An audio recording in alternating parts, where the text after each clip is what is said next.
So, hello and good afternoon to all the folks in Europe and good morning to all the attendees in the US. Welcome to today's webinar. My name is Michael Goller. I'm CTO here at Detego.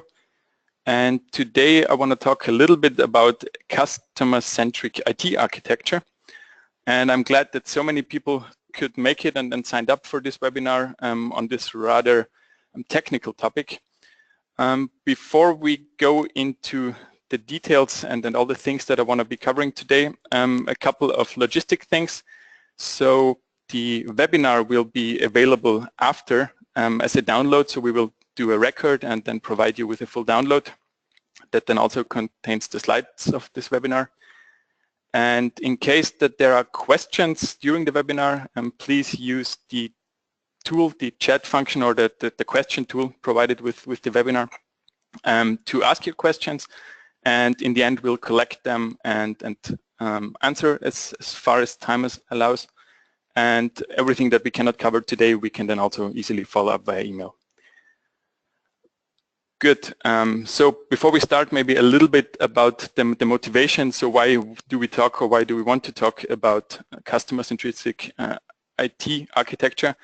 And the reason is quite simple. As a CTO in this company, I have the privilege to have a lot of conversations with our customers and potential customers, and they all are very keen on realizing projects using our software for retail intelligence, for smart stock management and analytics. Sometimes we get the feedback that it's great what you do and we love to start a project and an implementation with you, but could we please not involve our IT department? It will get quite busy. The guys are always busy, maybe implementing whatever new system. So they want to start, they want to do things that improve their daily operations, but see basically their existing IT and system landscape a little bit of a burden, and their IT departments usually are filled up with project executions.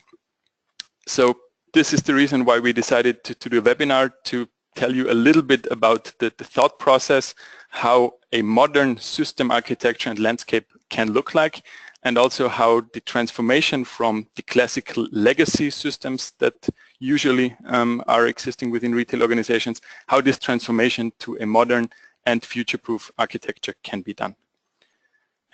And for this reason, I would like to start with the simple and typical system landscape that we find throughout retail organizations across the globe. And it very much follows the structure of the typical supply chain. So you have, as a retailer, you have your factories, you have your distribution network, one or several DCs, and finally, of course, retail stores. Could be own retail stores, could be franchise stores, concession partners, department stores, whatever. And all these locations along the supply chain are usually governed by means of different systems that facilitate the operational processes in these locations. So typically, systems that are involved are warehouse management systems, ERP systems, PS systems, etc. And all these system landscapes have basically two things in common. Number one, usually they are historically grown. This means that hardly any retailer has the opportunity to really start from scratch and design a state-of-the-art system landscape. All people have legacy, and I think there's this famous saying, God created the world in 7 days, which was quite easy because he didn't have any legacy.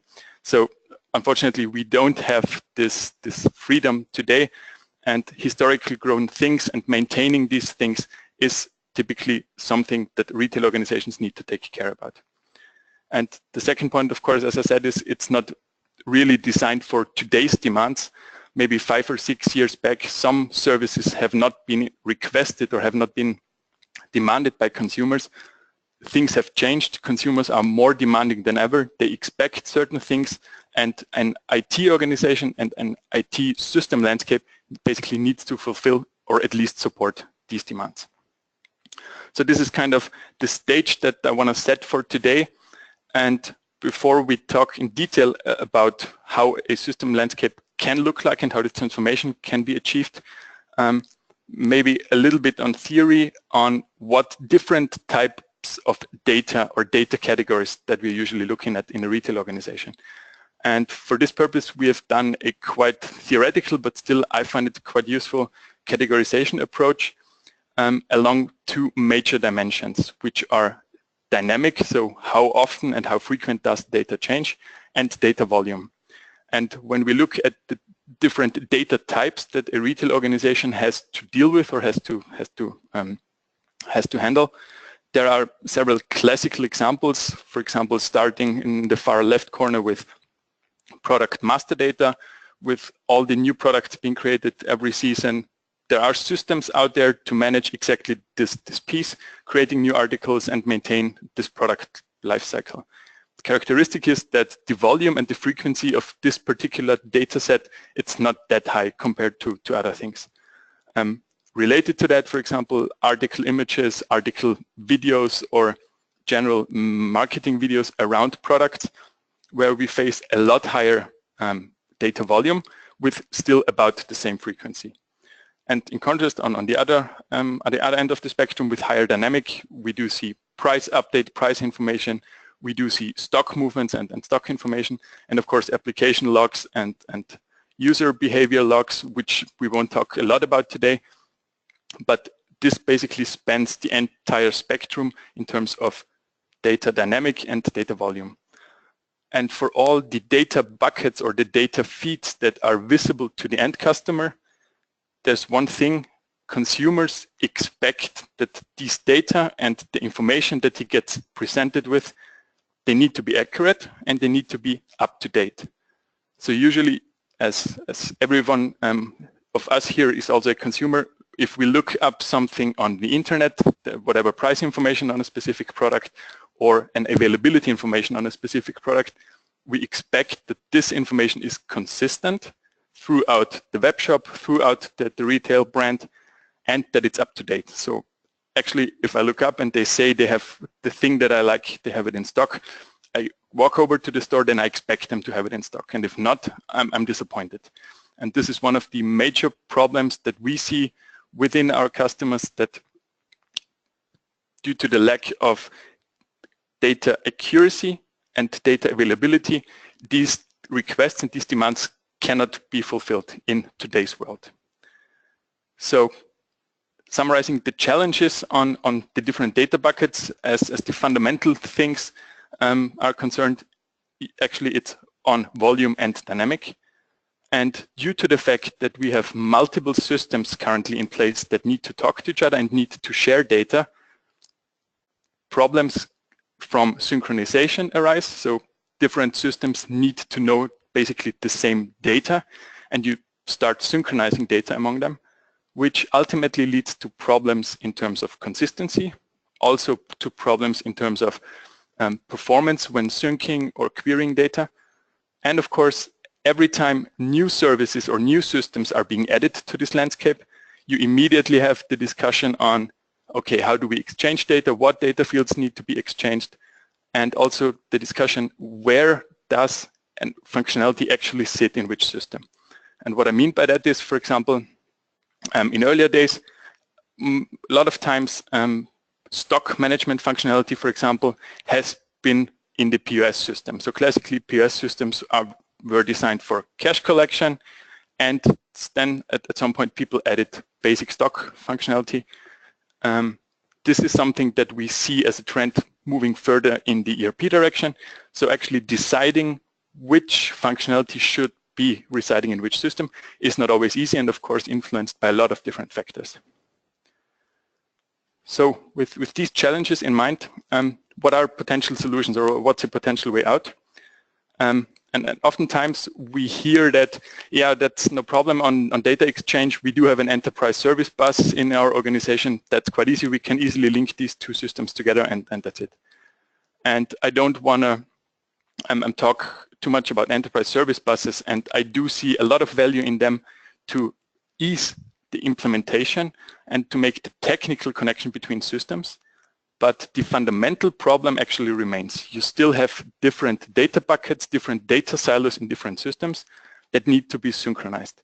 And whenever things are being synchronized, you ultimately run into or potential issues regarding consistency and synchronization performance. So while enterprise service buses are indeed a very helpful tool to build an interface between systems, they are not necessarily the solution to all the problems that come when you need to synchronize data. So one of the takeaways and one of the state-of-the-art approaches within this domain is what experts call a service-oriented architecture.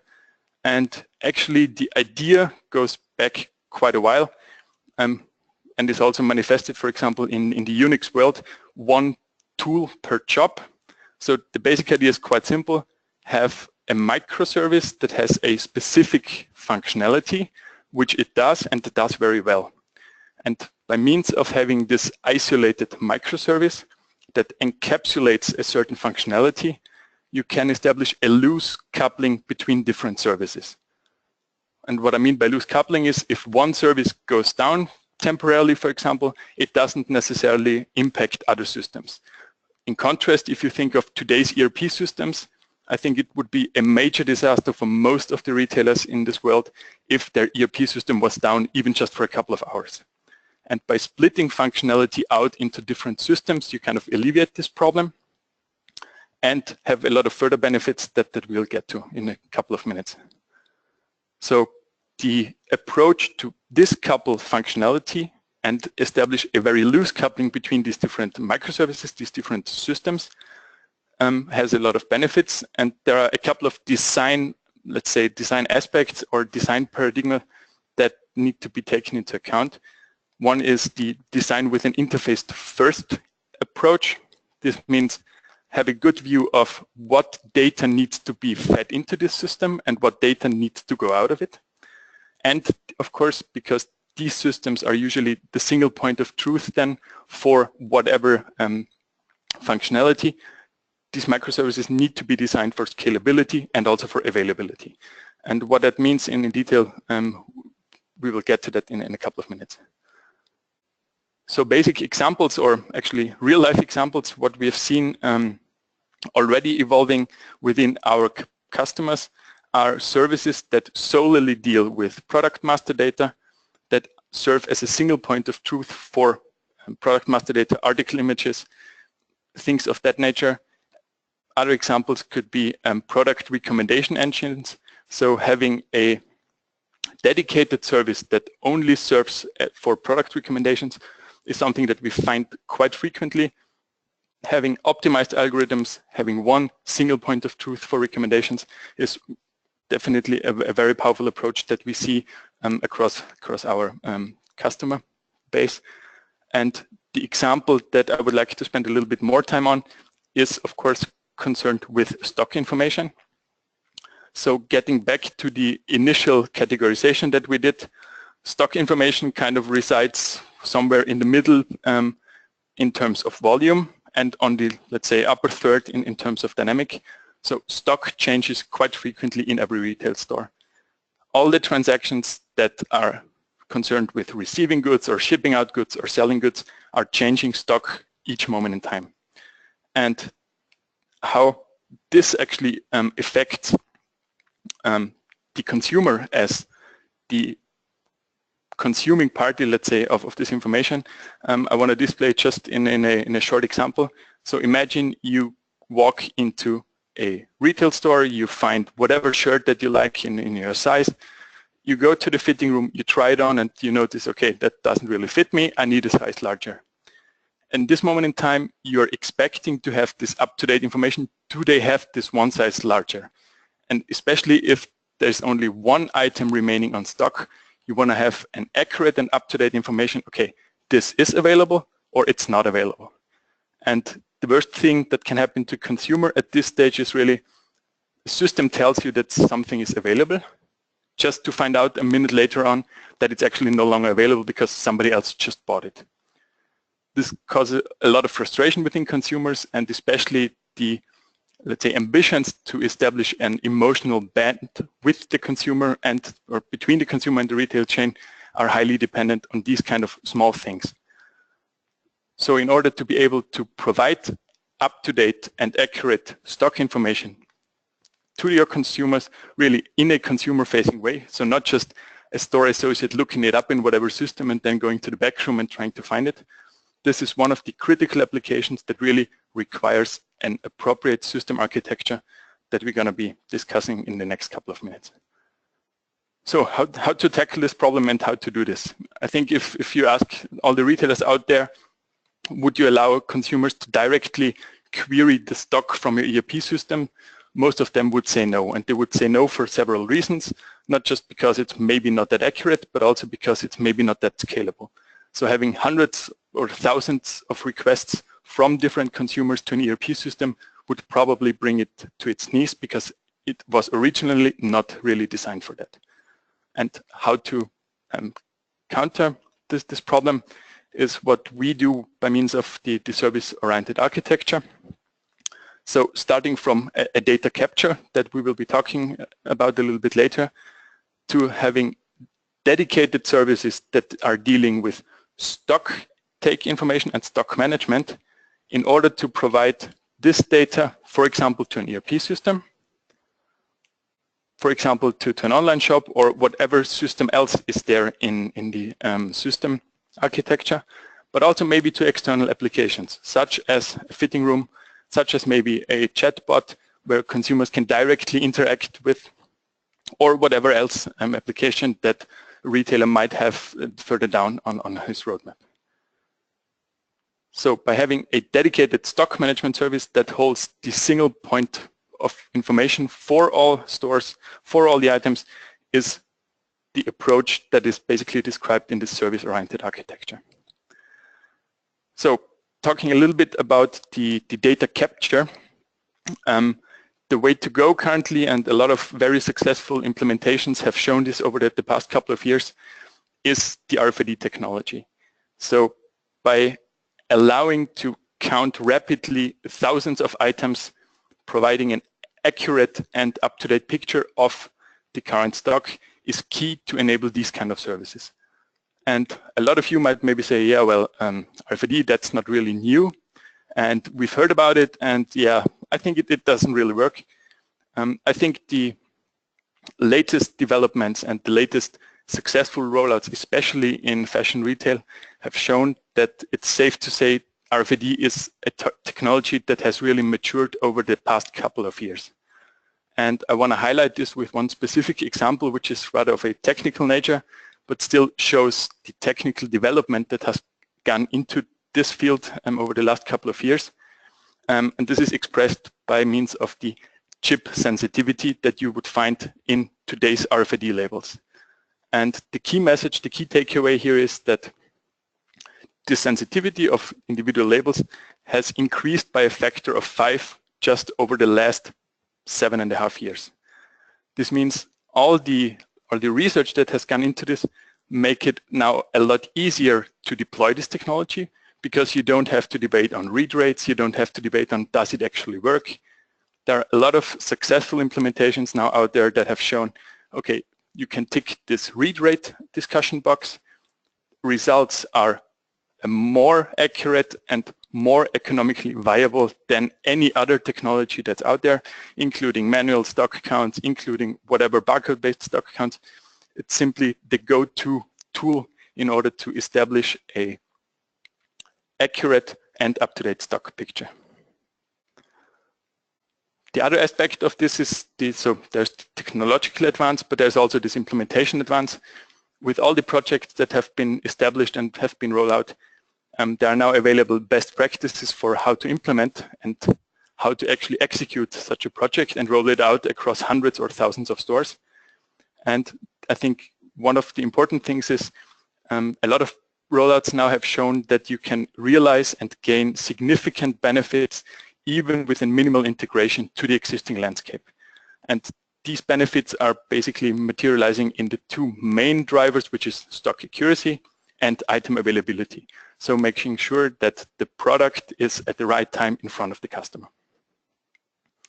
So coming back to the actual IT and architecture discussion, having the decoupled microservices is really key in order to have one single point of truth for all stock information and make this information available to all other systems.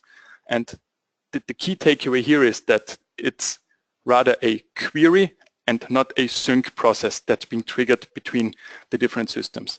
So whenever the ERP system, for whatever reason, needs a current picture of a specific store stock, it can query the stock management service. So no need to kind of have complex synchronization schemes and reconciliation schemes. Whatever system needs a current image of the stock picture in a specific store, you can query the system and get a response immediately. So this query don't sync paradigm is really something that is different to what has been done in previous implementations, and this is what this service-oriented architecture brings with it. Of course, this requires a certain scalability of this stock management services and all other microservices in this ecosystem. So having thousands or tens of thousands or even millions of queries to a specific service, to a specific instance, requires a certain scalability, which is achieved by means of horizontal and vertical scaling. And this is exactly what microservices have at their heart. They're being designed for this type of scalability. So the question is, okay, this now sounds all very, very, very, very interesting, but how do we actually start? How do we actually enable this kind of new system architecture and the benefits that are associated with it? And one step across this ladder, I think, is utilizing cloud technologies, deploying dedicated stock management services on an infrastructure that is being maintained and provided as a service. So fully hosted and fully managed stock management services, such as being offered within our Detego suite product offering, is an easy step to kind of do the first trials and collect the first experiences. So step one is indeed this minimal integration approach, where you can use periodic stock snapshots, equip some stores with RFID handhelds or fixed infrastructure, and do stock takes, which is rapid compared to whatever technology is out there at the moment. Have this stock information in your stock management services and provide this information over a very simple interface to the current ERP system in order to trigger further processes such as an replenishment from a DC or the refill within a store. By means of that, you don't really have to change a lot in your current system landscape. You just need to provide a little bit of information and query a little bit of information, which what we have seen is very feasible, also with minimum, let's say, interaction to the IT departments and the IT infrastructure out there. Furthermore, this builds a very solid base for the logical step 2, where you would have a full end-to-end stock management, capturing all the movements in the store, all the goods that are being received, all the goods that are being sold, having this information again in this central stock management service as the single point of truth. And by means of that, you get real-time updates and provide data by means of queries for other systems. And this two-step approach is definitely something that is feasible also with limited resources on the IT and with limited involvement, and provides, I think, a very important and future-proof step for an IT infrastructure and for a retail organization as such. So to wrap up, couple of key takeaways from today's webinar. I think all the big terms in terms of digitalisation, omni-channel, and customer centricity, they all sound quite big, they sound quite important, but for most of the people that are on the operational level, it feels kind of like an open heart surgery. We need to change our processes, we need to change our system architecture while we're actually maintaining our daily operations. And this is, of course, because of whatever legacy systems that are in place, which actually conflict with today's customers' expectations. And I think one of the most important things to realize and to involve into a design process is the idea of a service-oriented architecture and tools like a cloud-based infrastructure together with RFID as a capturing technology to really make this change happen and do this transformational step. So I see there are a couple of questions. I think we have time now maybe for answering one or two of them. First question is around the cloud hosting, which matches the last point that we have here, regarding provider and different cloud providers basically. What is the flexibility, or what should be the flexibility of systems? So our strategy around this is that systems should be agnostic to whatever cloud provider you deploy them on. So speaking about our software, you can deploy it on an AWS, you can deploy it on Azure, on IBM Bluemix, whatever, just to give customers, in this case retail organizations, all the flexibility in case they have existing relationships with one of the big ones, or even have it as an on-premise deployment if you really want to involve your data centers, your IT to kind of host that. I hope this answers this question.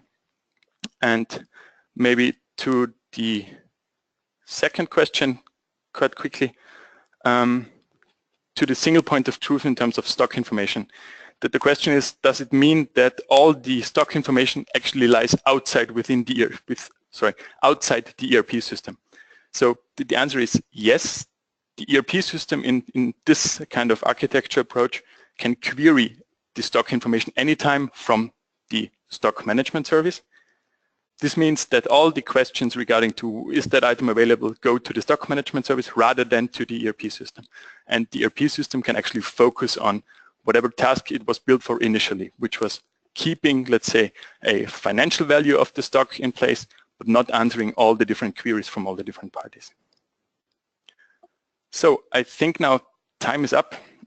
Once more, thanks for joining today's webinar. I hope there were some thoughts that you could take away or spark some ideas within your internal discussions. If your question is where to go from here, we are very happy to enter a discussion with you. Feel free to reach out, contact us anytime. Our team, our analysts and our experts, and also myself, we are very happy to engage in a discussion with you. Once again, thanks for joining this webinar. For all of you in the US, have a good day, and for the rest in Europe, have a good evening and hopefully speak soon. Thanks and bye-bye.